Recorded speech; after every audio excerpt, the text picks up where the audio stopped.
Pandian store serial இன்னைக்கான எபிசோடில் பழனி வந்து அவங்க ஒய்ஃபுக்கு வந்து பாட்டுலாம் பாடி காட்டிக்கிட்டு இருக்காங்க வீட்டில் இருக்க எல்லாருமே சேர்ந்து. அப்போ நம்ம கரெக்டாக குமாரும் வந்துடுறாரு. இங்கே என்னைக்காவது இப்படி என்கிட்ட பாசமாக நடந்திருக்கீங்களா? எப்பவும் உங்கள் அக்கா வீட்டில் தானே அந்த பையன் கூட பேசிக்கிட்டு இருக்கீங்க அந்த சரவணன் கிட்ட அப்படின்னு சொல்லும்போது, நீ என்ன அவ்வளோ பெரிய நல்லவனாடா அப்படின்னு சொல்லி திட்டி விட்டுறாரு. இன்னொரு பக்கம் பாண்டியன் வீட்டில் எல்லாருமே சாப்பிட்டுட்டு இருப்பாங்க. அப்போ பழனியும் வருவார். சரி நம்ம எல்லாருமே சேர்ந்து நைட் ஷோ போகலாண்டா அப்படின்னு சொல்லி. என்னடா இப்படி பண்ணுறீங்க, இந்த நைட் டைமில் போய் படம் பார்ப்பீங்களா அப்படின்னு சொல்லும்போது, அதெல்லாம் வீட்டுக்கு தெரியாமல் நாங்கள் அடிக்கடி பண்ணியிருக்கோங்க்கா, இதெல்லாம் எங்களுக்கு ஒன்றும் புதுசு கிடையாது அப்படின்னு சொல்லி பேசி சிரிச்சிட்டு இருப்பாங்க. சரவணன் வந்து முதல் டல்லாக இருப்பார். இவங்க எல்லாருமே பார்த்து பேசுகிறத பார்த்துட்டு அதுக்கப்புறம் சிரிப்பார்.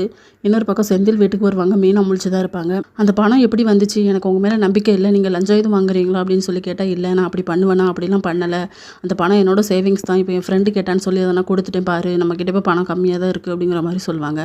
காலையில் எழுந்திரிச்சு எதுவும் ஹெல்ப் பண்ணட்டுமா அப்படின்னு சொல்லிட்டு செந்தில் வந்து மீனா கிட்டே கேட்கும்போது, எனக்கு உங்கள் மேலே நம்பிக்கையே இல்லை அப்படிங்கிற மாதிரி தான் சொல்லுவாங்க. இதோட இன்னைக்கான எபிசோட் முடியுது.